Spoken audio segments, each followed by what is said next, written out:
ನಮಸ್ಕಾರ. ವಿಡಿಯೋ ನೋಡುವಂತ ಎಲ್ಲ ಆತ್ಮೀಯ ವೀಕ್ಷಕರಿಗೆ ಹಾಗೂ ನನ್ನ ಮುದ್ದು ವಿದ್ಯಾರ್ಥಿ ಬಳಗಕ್ಕೆ ಹೃದಯಪೂರ್ವಕ ಧನ್ಯವಾದಗಳನ್ನ ಹೇಳುತ್ತಾ ಇವತ್ತಿನ ವಿಡಿಯೋದಲ್ಲಿ ನಿಮಗೆ ಏನು ಕಲಿಸಿಕೊಡ್ತಾ ಇದ್ದೀನಿ ಅಂದ್ರೆ, ಇವತ್ತು ಆಫೀಸ್ಗಳಲ್ಲಿ ಕಂಪ್ಯೂಟರ್ ಆಪರೇಟರ್ ಅಥವಾ ಡಾಟಾ ಎಂಟ್ರಿ ಆಪರೇಟರ್ ಗಳಾಗಿ ಯಾವ ರೀತಿಯಾಗಿ ಕೆಲಸವನ್ನ ಮಾಡ್ತಾರೆ, ಅಲ್ಲಿ ನೀವು ಯಾವ ರೀತಿಯಾಗಿ ಕೆಲಸವನ್ನ ಮಾಡಬೇಕು ಅನ್ನುವಂತ ವಿಧಾನವನ್ನ ನಿಮಗೆ ಸಂಪೂರ್ಣವಾಗಿ ಹೇಳ್ಕೊಡ್ತಾ ಇದ್ದಾನೆ. ಯಾಕೆಂದ್ರೆ ಕಂಪ್ಯೂಟರ್ ಕಲ್ತಾದ್ಮೇಲೆ ಕಂಪ್ಯೂಟರ್ ಮೇಲೆ ಕೆಲಸ ಮಾಡ್ಲಿಕ್ಕೆ ಹೋಗ್ಬೇಕಾಗಿತ್ತು ಅಂದ್ರೆ ಭಯ ಇರುತ್ತೆ.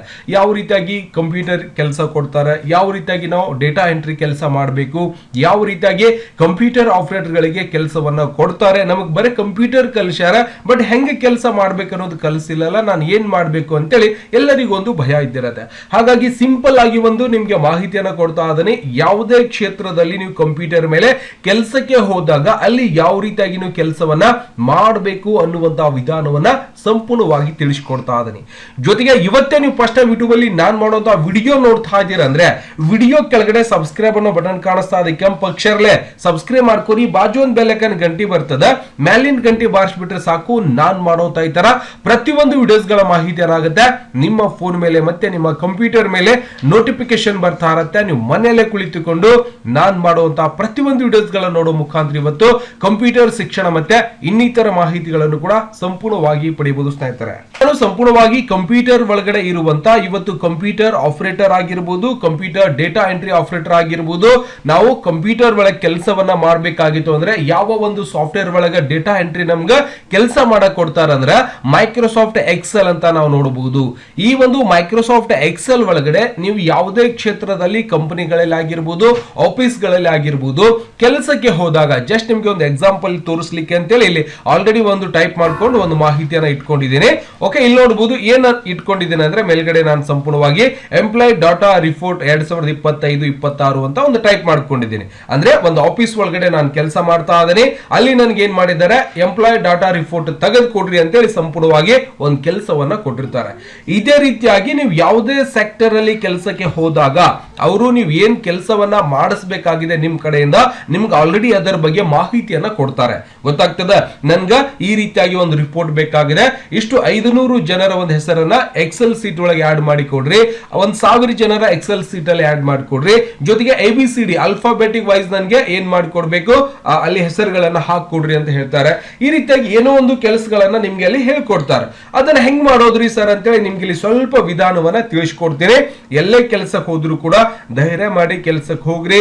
ಅವ್ರು ಆಲ್ರೆಡಿ ನಿಮ್ಗೆ ಟ್ರೈನಿಂಗ್ ಕೊಡ್ತಾರ, ಯಾವ ರೀತಿಯಾಗಿ ನೀವು ಅವ್ರಿಗೆ ಕೆಲಸ ಮಾಡಿ ಕೊಡ್ಬೇಕಾಗಿದೆ, ಆ ಒಂದು ಕಂಪನಿಯಲ್ಲಿ ಆ ಒಂದು ಆಫೀಸ್ ಅಲ್ಲಿ ಏನೆಲ್ಲ ಕೆಲಸಗಳು ಇರ್ತಾವೆ, ನೀವು ಏನೆಲ್ಲ ಕೆಲಸ ಮಾಡ್ಬೇಕಾಗಿದೆ ಅನ್ನೋದು ಆಲ್ರೆಡಿ ನಿಮ್ಗೆ ಒಂದು ವಾರ ಅಥವಾ 2 ವಾರ ಟ್ರೈನಿಂಗ್ ಕೊಡ್ತಾರೆ. ಕಂಪಲ್ಸರಿ 3 ತಿಂಗಳ ಕಾಲ ದೊಡ್ಡ ದೊಡ್ಡ ಕಂಪನಿಯಲ್ಲಿ ಕೆಲಸಕ್ಕೆ ಹೋದ್ರೆ ಅಲ್ಲಿ ಕೂಡ ನಿಮ್ಗೆ ಟ್ರೈನಿಂಗ್ ಬೇಸ್ ಅನ್ನ ಕೊಡ್ತಿರ್ತಾರೆ, ಈ ರೀತಿಯಾಗಿ ಎಲ್ಲ ಕೆಲಸವನ್ನ ಮಾಡಬೇಕು ಅಂತೇಳಿ. ಅದೇ ರೀತಿಯಾಗಿ ಬಹಳ ಸಿಂಪಲ್ ಆಗಿರುವಂತದ್ದು ನಿಮಗೆ ಒಂದು ತಿಳ್ಕೊಂಡ್ಬಿಡ್ಬೇಕು.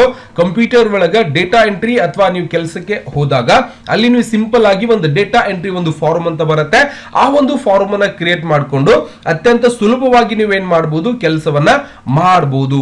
ಈಗ ಸಪೋಸ್ ನಾನು ಏನ್ ಮಾಡಿದ್ದೀನಿ ಎಂಪ್ಲಾಯ್ ಡೀಟೇಲ್ಸ್ ಅಂತ ಇಲ್ಲಿ ಎಂಪ್ಲಾಯ್ ಡಾಟಾ ರಿಪೋರ್ಟ್ ಅಂತ ಮಾಡ್ಕೊಂಡಿದ್ದೀನಿ. ಟಾರ್ಗೆಟ್ ವರೆಗೂ ನಾನು ಏನ್ ಮಾಡ್ತೀನಿ ಅಂದ್ರೆ ಇದನ್ನ ಸೆಲೆಕ್ಷನ್ ಮಾಡ್ಕೊಂಡು ಒಂದ್ ತಿಳ್ಕೊಂಡ್ಬಿಡ್ರಿ, ಇದ್ರ ಒಳಗೆ ಏನ್ ಲೈನ್ ಮತ್ತೆ ಕಾಲಮ್ ಕಾಣಿಸಕತ್ತಾವಲ್ಲ ಇವು ಪ್ರಿಂಟ್ ಒಳಗೆ ಬರೋದಿಲ್ಲ. ಈಗ ಸಪೋಸ್ ನೋಡ್ರಿ ಫೈಲ್ ಒಳಗೆ ಹೋಗಿ ನಾನು ಇಲ್ಲಿಂದ ಪ್ರಿಂಟ್ ಮೇಲೆ ಕ್ಲಿಕ್ ಮಾಡ್ಕೋತೀನಿ. ಸಪೋಸ್ ಪ್ರಿಂಟ್ ಪ್ರಿವ್ಯೂ ಮೇಲೆ ಕ್ಲಿಕ್ ಮಾಡ್ಕೊಳ್ಳೋಣ ಅಂದ್ರೆ ನೋಡ್ಲಿಕ್ಕೆ ಸಿಗ್ತದೆ. ಓಕೆ, ಪ್ರಿಂಟ್ ಪ್ರಿವ್ಯೂ ಮೇಲೆ ಕ್ಲಿಕ್ ಮಾಡಿದಾಗ ಇಲ್ಲಿ ನೋಡಬಹುದು ಯಾವುದೇ ರೀತಿಯಿಂದ ನನಗೆ ಇಲ್ಲಿ ಲೈನ್ಸ್ ಗಳಾಗಿರಬಹುದು ಮತ್ತೆ ಕಾಲಮ್ಸ್ ಗಳಾಗಿರಬಹುದು ಏನೂ ಕೂಡ ಕಾಣಿಸ್ತಾ ಇಲ್ಲ. ಬಟ್ ಎಕ್ಸೆಲ್ ಒಳಗೆ ಕೆಲಸ ಮಾಡುವಂತ ಸಂದರ್ಭದಲ್ಲಿ ನಮ್ಗೆ ಇಲ್ಲಿ ಕಾಲಮ್ ಮತ್ತೆ ರೋಗಳು ಕೂಡ ನೋಡ್ಲಿಕ್ಕೆ ವಿಸಿಬಲ್ ಆಗಿರುತ್ತೆ. ಬಟ್ ಇದು ಇಲ್ಲಿ ಮಾತ್ರ ವಿಸಿಬಲ್ ಇರುತ್ತೆ, ಪ್ರಿಂಟ್ ಅಲ್ಲಿ ಬರೋದಿಲ್ಲ. ಪ್ರಿಂಟ್ ಅಲ್ಲಿ ಬರಬೇಕು ಅಂದ್ರೆ ನಾವು ಇಲ್ಲಿ ಕಾಲಮ್ ಮತ್ತೆ ನಾವು ಲೈನ್ ಗಳಿಗೆ ರೋ ಅನ್ನ ಕೊಡ್ಬೇಕಾಗ್ತದೆ. ಓಕೆ, ಬಾರ್ಡರ್ ಅನ್ನ ಕೊಟ್ಟಾಗ ಮಾತ್ರ ಅದು ಬರುತ್ತೆ ನಮ್ಗೆ. ಅವಾಗ ನಾನೇನ್ ಮಾಡ್ತೀನಿ ಎಂಪ್ಲಾಯ್ ಡಾಟಾ ರಿಪೋರ್ಟ್ ಅನ್ನ ಟಾರ್ಗೆಟ್ ವರೆಗೆ ನಾನು ಏನ್ ಮಾಡ್ತೀನಿ ಇಲ್ಲಿದಿಂದ ಟೆಕ್ಸ್ಟ್ ವಾರ್ಪ್ ಮೇಲೆ ಕ್ಲಿಕ್ ಅನ್ನ ಮಾಡ್ಕೋತೀನಿ. ಮತ್ತೆ ಇದಕ್ಕೆ ಸ್ವಲ್ಪ ದೊಡ್ಡದು ಕೂಡ ಮಾಡ್ಕೋಬಹುದು ನೀವು. ಓಕೆ, ಅಂದ್ರೆ ಒಂದು ಕಂಪನಿಯಲ್ಲಿ ಅಂದ್ರೆ ಒಂದು ಆಫೀಸ್ ಅಲ್ಲಿ ನನಗೆ ಕೆಲಸ ಕೊಟ್ಟಿರ್ತಾರೆ. ಓಕೆ, ಎಂಪ್ಲಾಯ್ ಡಾಟಾ ರಿಪೋರ್ಟ್ ತೆಗೆದು ಕೊಡ್ರಿ ಅಂತೇಳಿ ಎಂಪ್ಲಾಯ್ ID ಮತ್ತೆ ಇದನ್ನ ಸಂಪೂರ್ಣವಾಗಿ ಸೆಲೆಕ್ಷನ್ ಮಾಡ್ಕೊಂಡು ಫಾರ್ಮೆಟ್ ಒಳಗೆ, ಯಾಕಂದ್ರೆ ಕೆಲವೊಂದಿಷ್ಟು ಎಂಪ್ಲಾಯ್ ಅಂತೇಳಿ ಒಳಗಡೆ ಹೋಗಿದೆ, ಈ ಒಂದು ಕಾಲಮ್ ಒಳಗಡೆ ಕೆಲವೊಂದು ಅಕ್ಷರಗಳು ಹೋಗಿರ್ತಾವ. ಅವಾಗ ನಾವೇನ್ ಮಾಡ್ಕೋಬೇಕು ಅಂದ್ರೆ ಈ ಕಾಲಮ್ ಒಳಗಡೆ ಇರುವಂತ ಅಕ್ಷರಗಳು ಎಷ್ಟಿದಾವೆ ಅಷ್ಟೇ ಒಂದು ಕಾಲಮ್ ವಿಡ್ತನ ನಮ್ಗೆ ಆಟೋಮೆಟಿಕ್ ಅಡ್ಜಸ್ಟ್ಮೆಂಟ್ ಆಗ್ಬೇಕು ಅಂದ್ರೆ ನಾವು ಏನ್ ಮಾಡ್ಬೇಕಪ್ಪ ಅಂದ್ರೆ ಇದನ್ನ ಸೆಲೆಕ್ಷನ್ ಮಾಡಿಕೊಂಡು ಫಾರ್ಮೆಟ್ ಒಳಗೆ ಹೋಗಿ ಆಟೋ ಫಿಟ್ ವಿತ್ ಕಾಲಮ್ ಅಂತ ಇದ್ದಿರತ್ತೆ, ಇದರ ಮೇಲೆ ಕ್ಲಿಕ್ ಮಾಡಿ ಆಟೋಮೆಟಿಕ್ ಆಗಿ ನಿಮ್ಗೆ ಏನ್ ವಿಷಯ ಇರುತ್ತೆ ಅದ್ರವರೆಗೂ ಏನಾಗಿರುತ್ತೆ ಸಂಪೂರ್ಣವಾಗಿ ಟೈಪ್ ಆಗಿ ಬಂದ್ಬಿಡ್ತದೆ. ತಿಳಿಯತ್ತೆ ಹೇಳೋದ. ಇಲ್ಲಿ ಏನ್ ಮಾಡ್ಬೇಕಾಗಿದೆ, ಎಂಪ್ಲಾಯ್ ಡೀಟೇಲ್ಸ್ ಅನ್ನ ಹಾಕೋತ್ ಹೋದ್ರೆ ನನಗೆ 2 ದಿನ ಬೇಕಾಗ್ತದೆ. ಯಾಕಂದ್ರೆ 500 ಮಂದಿದು ಟೈಪ್ ಮಾಡ್ತಾ ಹೋದ್ರೆ ಬಹಳ ಟೈಮ್ ಹಿಡಿತದ. ಅವಾಗ ನಾನೇನ್ ಮಾಡ್ತೀನಿ, ಇಲ್ಲಿಂದ ಜಿ ಅಂತ ಅಷ್ಟೇ ಮಾಡ್ಕೊಂಡು 101 SL01 ಅಂತ ಮಾಡ್ಕೋತೀನಿ. ಓಕೆ, ಸಪೋಸ್ ಕ್ಯಾಪಿಟಲ್ ಲೆಟರ್ ಒಳಗೆ ಇಡೋಣ. ಇಲ್ಲಿಂದ ನಾನೇನ್ ಮಾಡ್ತೀನಿ 2026 SL ಅಂತ ಹಾಕೊಂಡ್ಬಿಡ್ತೀನಿ. ಒಂದು SL01 ಅಂತ ಕೊಡ್ತಾ ಇದ್ದಾರೆ. ಅಂದ್ರೆ ಅವರೊಂದು ಎಂಪ್ಲಾಯ್ ID ಕೂಡ ಕೊಡ್ತಾ ಇದ್ದಾರೆ.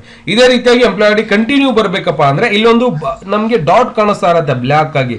ಆ ಒಂದು ಪಾಯಿಂಟ್ಸ್ ಮೇಲೆ ಹಿಡಿದು ನೀವೇನ್ ಮಾಡ್ಬೋದು, ಕೆಳಗಡೆ ಜಕ್ಕೊಂಡ್ಬಿಡ್ರಿ, ಈ ರೀತಿಯಾಗಿ ಸೀರಿಯಲ್ ಆಗಿ ಬಂದ್ಬಿಡ್ತಾವ. ತಿಳಿತಾ? ಇನ್ನೊಂದು ಬೇಕು ಅಂದ್ರೆ ನೀವೇನ್ ಮಾಡ್ಬೋದು, ಈ ರೀತಿಯಾಗಿ ತಗೋಬಹುದು. ಸೀರಿಯಲ್ ಬರ್ತಾ ಇಲ್ಲ ಸರ್ ಅಂದ್ರೆ ಇಲ್ಲೊಂದು ಪಾಯಿಂಟ್ಸ್ ಇರತ್ತೆ, ನೀವೇನ್ ಮಾಡ್ಬೇಕು, ಫಿಲ್ ಸೀರಿಯಲ್ ಒನ್ಲಿ ಕಾಪಿ ಅಂತಂದ್ರೆ ಸೇಮ್ ಬರ್ತಾವ. ಹೌದಾ? ಅದನ್ನ ನೀವು ಫಿಲ್ ಸೀರಿಯಲ್ ಅಂದ್ರೆ ಸೀರಿಯಲ್ ಆಗಿ ಬರ್ತಿರ್ತಾವ. ಗೊತ್ತಾಗ್ತದ? ಮತ್ತೆ ಇಲ್ಲಿಂದ ನೇಮ್ ಅಂತ ಬರುತ್ತೆ. ಅವಾಗ ನಾನು ಏನ್ ಮಾಡ್ತೀನಿ, ಹೆಸರುಗಳನ್ನ ಟೈಪ್ ಮಾಡ್ಬೇಕಾಗಿದೆ ಅಥವಾ ಏನೋ ಒಂದು ಮಾಡ್ಬೇಕಾಗಿದೆ. ಅವಾಗ ನಾವೇನ್ ಮಾಡ್ಬೋದು, ಸಪೋಸ್ ಈ ಲೈನ್ ಗಳನ್ನ ನಾನು ತೆಗೆದ್ ಬಿಡ್ತೀನಿ ಅಥವಾ ಇರ್ಲಿ ಹೆಸರು ಬರಿಬೇಕಾಗಿದೆ. ಅವಾಗ ನಾನೇನ್ ಮಾಡ್ತೀನಿ, GU ಗುರು ಅಂತ ಬರ್ಕೋತೀನಿ ಇಲ್ಲಿ ಹೆಸರು. ಓಕೆ, GU ಗುರು ಕ್ಯಾಪಿಟಲ್ ಲೆಟರ್ ಒಳಗೆ ಮಾಡೋಣ. GU ಗುರು 9X ಅಂತ ಮಾಡ್ಕೋತೀನಿ. ಓಕೆ, ಜೆಂಡರ್ MAL ಮೇಲ್ ಅಂತ ಮಾಡ್ಕೋತೀನಿ. ಅಡ್ರೆಸ್ ಬಂದ್ಬಿಟ್ಟು 123 ಬಾರ್ ಇಟ್ಕೊಂಡು ನಾನೇನ್ ಮಾಡ್ತೀನಿ, ವಿಜಯಪುರ ಅಂತ ಹಾಕೊಂಡ್ಬಿಡ್ತೀನಿ. Okay, next department computer. Okay, COMPUTER computer ಅಂತ, COMPUTER ಕಂಪ್ಯೂಟರ್ ಅಂತ ನಾನು ಸಂಪೂರ್ಣವಾಗಿ ಬರ್ದು ಬಿಡ್ತೀನಿ. ಓಕೆನಾ? ನೆಕ್ಸ್ಟ್ ಸೇಲ್ ಅಂತ ಬಂದಾಗ ನಾನು ಏನ್ ಮಾಡ್ತಾ ಇದ್ದೀನಿ ಅಂದ್ರೆ ಅವರು ಎಷ್ಟು ಸೇಲ್ ಮಾಡಿದ್ದಾರೆ, ಟಾರ್ಗೆಟ್ ಎಷ್ಟಿತ್ತು ಅನ್ನೋದು ಕೂಡ ಇದ್ದಿರತ್ತೆ. ಅವಾಗ ನಾನೇನ್ ಮಾಡ್ತೀನಿ, ಒಂದು 16,000 ಒಂದು ಸೇಲ್ಸ್ ಅನ್ನ ಇಟ್ಕೊಂಡ್ಬಿಡ್ತೀನಿ. ನೆಕ್ಸ್ಟ್ ಟಾರ್ಗೆಟ್ ಎಷ್ಟು ಮಾಡಬೇಕಾಗಿದೆ, ಅವರು 15,000 ಮಾಡಬೇಕಾಗಿತ್ತು, 16,000 ಮಾಡಿರುವಂತದ್ದು. ಅವಾಗ ನಾನೇನ್ ಮಾಡ್ತೀನಿ, 15,000 ಈ ರೀತಿಯಾಗಿ ಎಂಟರ್ ಮಾಡ್ಕೋತೀನಿ. ಬಟ್ ಈ ರೀತಿಯಾಗಿ ಸ್ಟಾರ್ ಮಾರ್ಕ್ ಬಂದಾಗ ನೀವೇನ್ ಮಾಡ್ಬೇಕು, ಈ ಒಂದು ಕಾಲಮಿನ ಹೈಟ್ ಏನ್ ಮಾಡ್ಬೇಕು, ಸಪೋಸ್ ಇನ್ನೊಂದ್ ಸರ್ತಿ ಇದನ್ನ ಸಂಪೂರ್ಣವಾಗಿ ಸೆಲೆಕ್ಷನ್ ಮಾಡ್ಕೊಂಡು ಫಾರ್ಮೆಟ್ ಒಳಗೆ ಹೋಗಿ ಆಟೋ ಫಿಟ್ ಕಾಲಮ್ ಮೇಲೆ ಕ್ಲಿಕ್ ಮಾಡಿ ಆಟೋಮೆಟಿಕ್ ಆಗಿ ಈ ರೀತಿಯಾಗಿ ಬರುತ್ತೆ. ಈ ರೀತಿಯಾಗಿ ಕೆಲಸ ನೀವು ಮಾಡುವಂತ ಸಂದರ್ಭದಲ್ಲಿ ಇದೇನ್ ಬಿಡ್ರಿ, ನೀವು ಸೀದಾ ಹಿಂಗ್ ಜಕ್ಕೊಂಡು ಹೋದ್ರು ಫಾಸ್ಟ್ ಆಗ್ಬಿಡುತ್ತೆ ಎಷ್ಟು ಬೇಕಷ್ಟು. ಇದಕ್ಕೊಂದು ಏನ್ ಮಾಡ್ಬೇಕಂದ್ರೆ ಒಂದು ಫಾರ್ಮೆಟ್ ಅಂತ ಬರುತ್ತೆ, ಅಂದ್ರೆ ಒಂದು ಡಾಟಾ ಎಂಟ್ರಿ ಮಾಡುವಂತ ಒಂದು ಫಾರ್ಮ್ ಅನ್ನು ನಾವು ಎಕ್ಸೆಲ್ ಒಳಗೆ ಕ್ರಿಯೇಟ್ ಮಾಡ್ಕೋಬೇಕಾಗ್ತದೆ. ಎಲ್ಲಿಂದ ಮಾಡೋದ್ರಿ ಸರ್ ಅಂತಂದ್ರೆ ಇದಕ್ಕೊಂದು ಕಲರ್ ಕೊಟ್ಬಿಡ್ತೀನಿ, ಚೆನ್ನಾಗಿ ಕಾಣಿಸುತ್ತೆ. ನೆಕ್ಸ್ಟ್ ಇದಕ್ಕೂ ಕೂಡ ನಾನೇನ್ ಮಾಡೋಣ, ಒಂದು ಕಲರ್ ಅನ್ನ ಸಂಪೂರ್ಣವಾಗಿ ಕೊಟ್ಬಿಡೋಣ. ಓಕೆನಾ? ನೆಕ್ಸ್ಟ್ ಇವುಗಳಿಗೆ ಒಂದು ಸೆಲೆಕ್ಷನ್ ಮಾಡ್ಕೊಂಡು ನಾನೇನ್ ಮಾಡ್ತೀನಿ, ಇಲ್ಲಿಂದ ಹೋಗ್ಬಿಟ್ಟು ಎಲ್ಲಿ ಟೆಕ್ಸ್ಟ್ ಬಾರ್ಡರ್ ಮೇಲೆ, ಸಪೋಸ್ ಇಲ್ಲಿಂದ ಬಾರ್ಡರ್ ಮೇಲೆ ಹೋಗ್ಬಿಟ್ಟು ಆಲ್ ಬಾರ್ಡರ್ ಮೇಲೆ ಕ್ಲಿಕ್ ಮಾಡ್ಕೋತೀನಿ. ಬಾರ್ಡರ್ ಇನ್ನೂ ಸ್ವಲ್ಪ ದಪ್ಪ ಬೇಕಾಗಿದೆ ಸರ್ ಅಂದ್ರೆ ಬಾರ್ಡರ್ ಡ್ರಾ ಬಾರ್ಡರ್ ಅಥವಾ ನೀವೇನ್ ಮಾಡ್ಬೇಕು, ಇಲ್ಲಿಂದ ಲೈನ್ ಸ್ಟೈಲ್ ಒಳಗೆ ಹೋಗ್ರಿ, ಸ್ವಲ್ಪ ದಪ್ಪ ಮಾಡ್ಕೋರಿ, ಮತ್ತೆ ವಾಪಸ್ ಅದರ ಮೇಲೆ ಕ್ಲಿಕ್ ಮಾಡಿ ಸ್ವಲ್ಪ ದಪ್ಪ ಆಗ್ಬಿಡ್ತಾವ ಲೈನ್ಸ್ಗಳು. ಗೊತ್ತಾಗ್ತದ? ಈಗೇನ್ ಮಾಡ್ಬೇಕಾಗಿದೆ, ಇದಕ್ಕೆ ನಾನು ಏನ್ ಮಾಡ್ಬೇಕು, ಸಂಪೂರ್ಣವಾಗಿ ಈ ರೀತಿಯಾಗಿ ಒಂದು ಡೇಟಾ ಎಂಟ್ರಿ ಅಂದ್ರೆ ಆ ಕಂಪನಿಯವರು ಕೊಟ್ಟಿರುವಂತ ಮಾಹಿತಿಯನ್ನ ಎಕ್ಸೆಲ್ ಸೀಟ್ ಒಳಗಡೆ ನಾವು ಟೈಪ್ ಮಾಡ್ತಾ ಹೋದ್ರೆ ಬಹಳ ಲೇಟ್ ಆಗುತ್ತೆ. ಹಾಗಾಗಿ ನಾವೇನ್ ಮಾಡ್ಬೇಕು, ಎಕ್ಸೆಲ್ ಸೀಟ್ ಒಳಗಡೆ ಒಂದು ಫಾರ್ಮ್ ಅಂತ ಬರುತ್ತೆ. ಆ ಒಂದು ಫಾರ್ಮ್ ಅಲ್ಲಿ ಅತ್ಯಂತ ವೇಗವಾಗಿ ನೀವು ಟೈಪ್ ಮಾಡ್ತಾ ಹೋದ್ರೆ ಆಟೋಮೆಟಿಕ್ ಆಗಿ ಇಲ್ಲಿ ಡಾಟಾ ಟೈಪ್ ಆಗ್ತಾ ಹೋಗ್ಬಿಡತ್ತೆ. ನೀವು ಇಲ್ಲಿ ಕಾಲಮ್ ವೈಸ್ ಮಾಡುವಂತ ಅವಶ್ಯಕತೆ ಇಲ್ಲ. ಒಂದು ಫಾರ್ಮ್ ಕ್ರಿಯೇಟ್ ಮಾಡ್ಕೊಂಡು ಆ ಒಂದು ಫಾರ್ಮ್ ಅಲ್ಲಿ ಟೈಪ್ ಮಾಡಿದ್ರೆ ಆಟೋಮೆಟಿಕ್ ಆಗಿ ಇಲ್ಲಿ ಟೈಪ್ ಆಗ್ತಾ ಹೋಗ್ತದೆ. ಅವಾಗ ನಾನೇನ್ ಮಾಡ್ಕೋತೀನಿ ಅಂದ್ರೆ ಇಲ್ಲಿಂದ ಸಂಪೂರ್ಣವಾಗಿ ಇಲ್ಲಿದೆ, ನಾನೇನ್ ಮಾಡ್ತೀನಿ, remove from quick access tool bar, ಇಲ್ಲಿ ಆಫೀಸ್ ಬಟನ್ ಮೇಲೆ ಕ್ಲಿಕ್ ಮಾಡ್ಕೊಳ್ಳೋಣ. ಅವಾಗ ಮಾಡಿದ ನಂತರ ಎಕ್ಸೆಲ್ ಆಪ್ಷನ್ಸ್ ಅಂತ ಬರುತ್ತೆ, ಇದರ ಮೇಲೆ ಕ್ಲಿಕ್ ಮಾಡ್ರಿ. ಇಲ್ಲಿಂದ ಕಸ್ಟಮೈಸ್ ಒಂದು ಆಪ್ಷನ್ಸ್ ಮೇಲೆ ಹೋಗ್ಬೇಕು. ಹೋಗಿದ ನಂತರ ನೀವೇನ್ ಮಾಡ್ಬೇಕು, ಕಸ್ಟಮೈಸ್ ಮೇಲೆ ಹೋಗಿ ಪಾಪ್ಯುಲರ್ ಕಮಾಂಡ್ ಅಂತ ಇರುತ್ತೆ, ಇದರಲ್ಲಿ ನೀವೇನ್ ಮಾಡ್ಬೇಕಪ್ಪ ಅಂದ್ರೆ ಆಲ್ ಕಮಾಂಡ್ ಅನ್ನ ಸೆಲೆಕ್ಷನ್ ಮಾಡ್ಕೊಳ್ಳಿ. ಮಾಡಿದ ನಂತರ ಇಲ್ಲಿ ಫಾರ್ಮ್ ಅಂತ ಸಿಗುತ್ತೆ, ನಿಮ್ಗೆ ಯಾವ್ದು ಒಂದು ಫಾರ್ಮ್ ಅಂತೇಳಿ ಸಿಗುತ್ತೆ, ಇಲ್ಲಿ ಕಾಣಿಸ್ತಾ ಇದೆ ನೋಡ್ರಿ, ಫಾರ್ಮ್ ಅಂತ ಬರುತ್ತೆ. ಸೆಲೆಕ್ಷನ್ ಮಾಡ್ಕೊಂಡು ಆಡ್ ಮೇಲೆ ಕ್ಲಿಕ್ ಮಾಡ್ರಿ, ಈ ಕಡೆ ಬರುತ್ತೆ.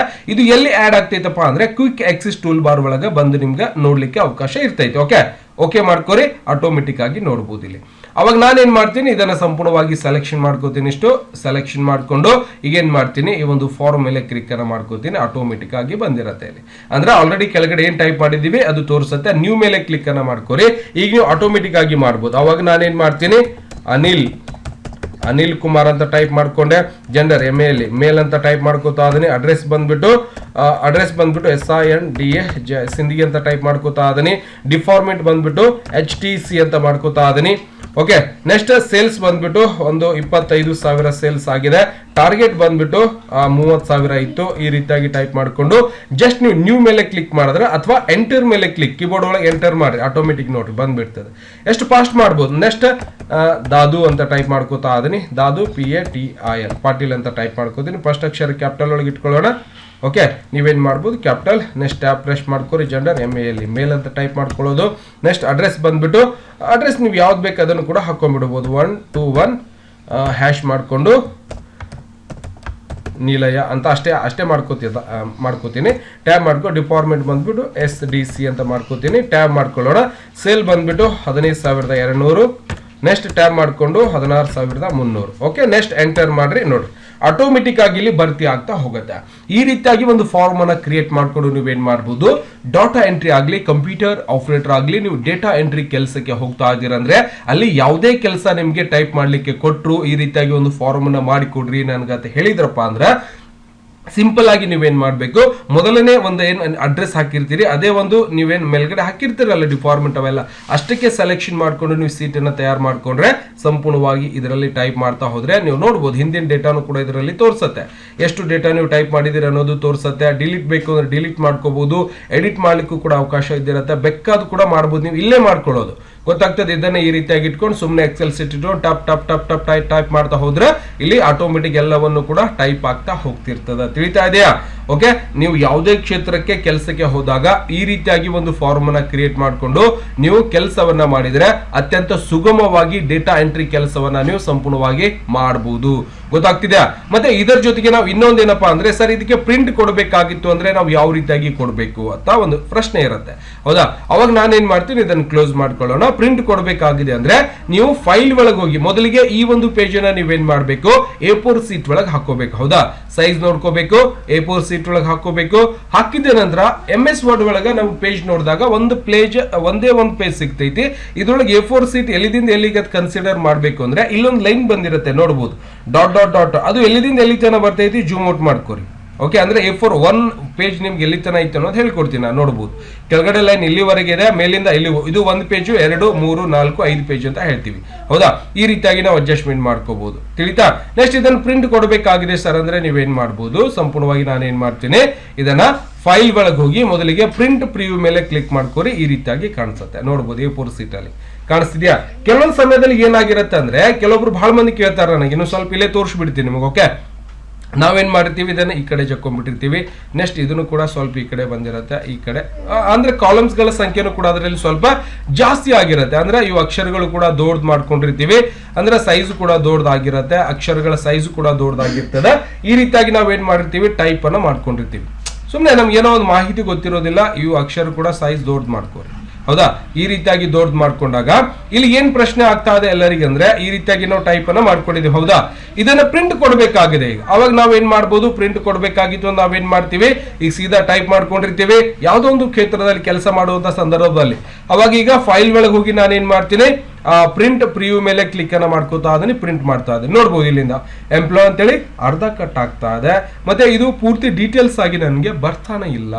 ಯಾಕೆ ಬರ್ತಾ ಇಲ್ಲ, ಏನ್ ಮಾಡ್ಬೇಕು ಅಂತ ಕನ್ಫ್ಯೂಸ್ ಆಗ್ಬಿಡ್ತೈತಿ ನಮ್ಗೆ. ಏನ್ರಿ ಸರ್ ಇದು ಹಿಂಗ್ ಬರತೈತಲ್ರಿ ಅಂತ ಕನ್ಫ್ಯೂಸ್ ಆಗ್ಬೇಡ್ರಿ. ನಾವೇನ್ ಮಾಡ್ಬೇಕಂದ್ರೆ ಇಲ್ಲಿ A4 ಸೈಜ್ ನಿಮ್ಗೆ ಹೇಳ್ತಾ ಇದೆ, ಈ ಒಂದು ಲೈನ್ ಹೇಳ್ತಾ ಇದೆ.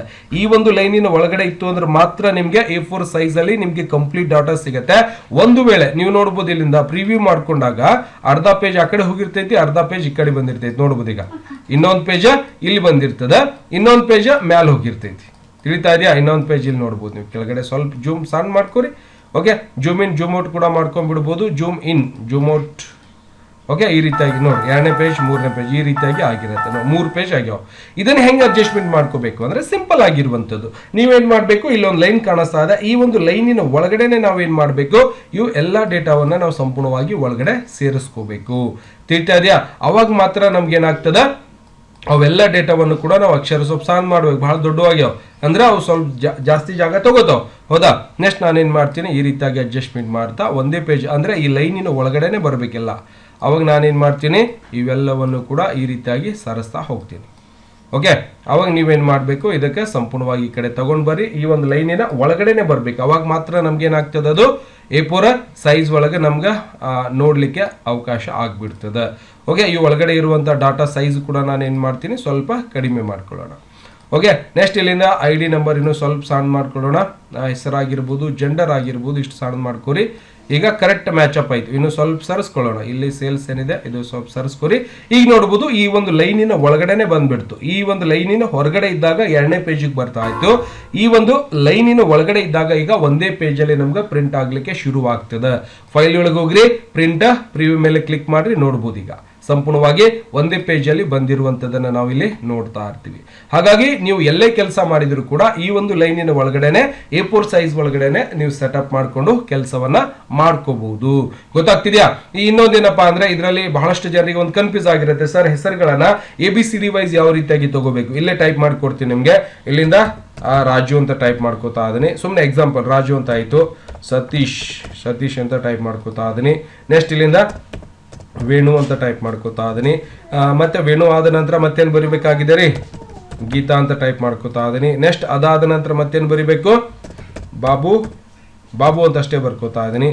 ನೆಕ್ಸ್ಟ್ ಬಾಬು ಆದ ನಂತರ MANG ಮಂಜು ಅಂತ ಬರ್ಕೋತೀನಿ. ಮಂಜು ಆದ ನಂತರ ವಿನಾಯಕ್ ಅಂತ ಬರಿತೀನಿ. ಈ ರೀತಿಯಾಗಿ ಹೆಸರುಗಳನ್ನ ಬರ್ದಿರ್ತೀನಿ. ಇವು ABCD ವೈಸ್ ಹೋಗ್ಬೇಕಾಗಿರುತ್ತೆ. ಅಂದ್ರೆ ABCD ವೈಸ್ ಹೋದ್ರೆ ಡಾಟಾ ನಮ್ಗೆ ಬೇಗ ಸಿಗತ್ತೆ. ಅವಾಗ ನಾನೇನ್ ಮಾಡ್ತೀನಿ, ABCD ವೈಸ್ ಬರಬೇಕು ಅಂದ್ರೆ ಇದನ್ನ ಸಂಪೂರ್ಣವಾಗಿ ಸೆಲೆಕ್ಷನ್ ಮಾಡ್ಕೊಂಡು ಇಲ್ಲಿ A ಅಂತ ಇದ್ದಿರುತ್ತೆ. ಅವಾಗ ನೀವೇನ್ ಮಾಡ್ಬೇಕು, ಇದರ ಮೇಲೆ ಕ್ಲಿಕ್ ಮಾಡ್ಕೋರಿ. A to Z ಮೇಲೆ ಕ್ಲಿಕ್ ಮಾಡಿದ್ರೆ ಆಟೋಮೆಟಿಕ್ ಆಗಿ ಅಕ್ಷರಗಳು ಮ್ಯಾಲಿಂದ ಕೆಳಗಡೆ ಆಗ್ಲಿಕ್ಕೆ ಶುರು ಆಗ್ತಾವ. ನೋಡ್ಬೋದು.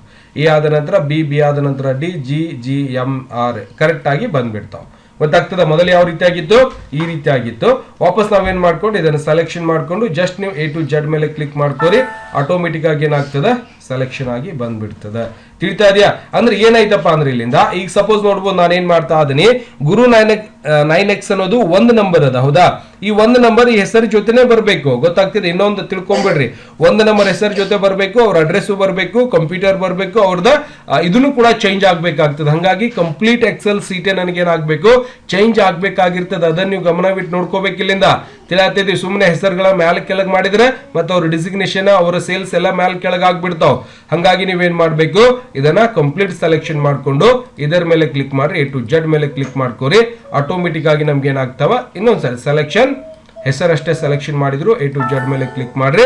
ಇಲ್ಲಿ ಎಕ್ಸ್ಪ್ಲೇನ್ ದ ಸೆಲೆಕ್ಷನ್ ಅಂತ ಬರುತ್ತೆ. ಅವಾಗ ನಾವೇನ್ ಮಾಡ್ಬೋದು, ಇದರ ಮೇಲೆ ಕ್ಲಿಕ್ ಮಾಡ್ಕೊಂಡ್ರೆ ಆಟೋಮೆಟಿಕ್ ಆಗಿ ನೋಡ್ಬೋದು ಗುರು 9X ಇಂದ ಏನ್ ನಂಬರ್ ಇತ್ತು ಅದೇ ನಂಬರ್ ಇಲ್ಲಿ ಕಂಟಿನ್ಯೂ ಆಗಿ ಕೆಳಗಡೆ ಬಂದಿರ್ತದೆ.